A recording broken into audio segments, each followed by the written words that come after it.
So today we're going to step into this really powerful story about migration, family, and faith. But this isn't a story you'll find in a history book, with statistics or policies. No, this is one we're going to see through the eyes of a child on a journey that's about to change her entire world. Right away, the story doesn't start with a map or a date, but with a feeling, a physical sensation. This one sentence just drops us right in there with our main character, making us feel the grit and the sting of a long, hard journey.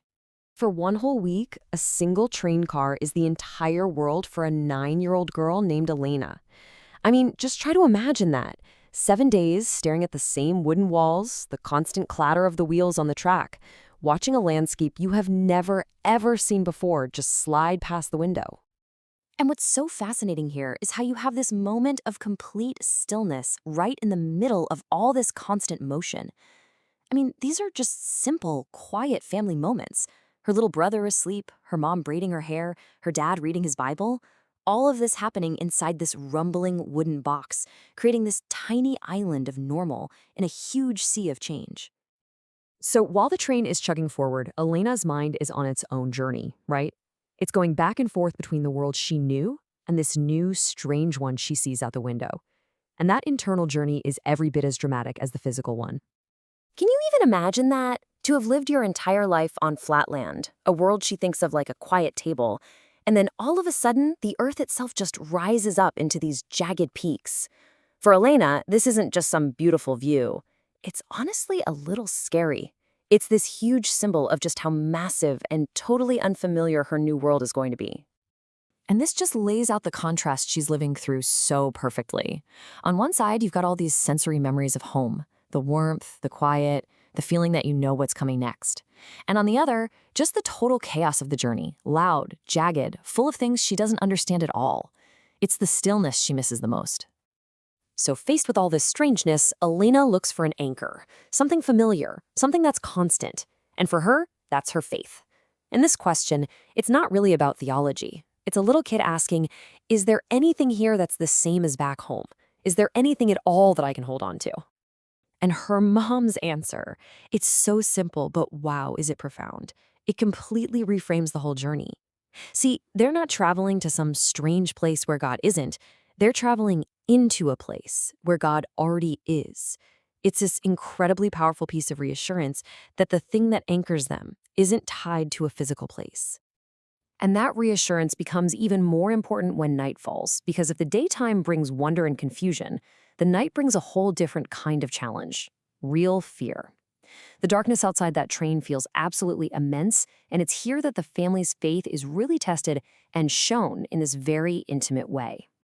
At night, her imagination just completely takes over. One minute, she's having these whimsical dreams floating around, and the next, she jolts awake crying, because the darkness outside isn't just an absence of light. For Elena, it represents everything she's afraid of. It's too big, too black, and it holds the completely unknown future waiting for them. And that's really the question that just hangs in the air of that dark train car. When you're small and everything you've ever known is gone, where on earth does comfort come from? Well, the answer for Elena, it doesn't come from a place. It comes from a person. Her father, he doesn't just say, hey, don't be scared. He does something much more powerful. He gives her something real to hold on to. He whispers this verse to her, a promise of presence, of protection.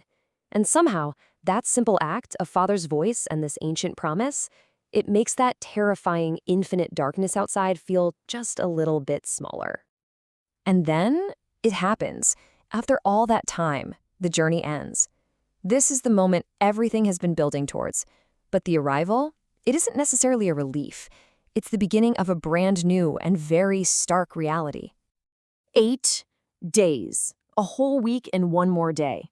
After what must have felt like an eternity in motion, there's a final groaning stop. The world outside stops sliding by. They're here. They have arrived.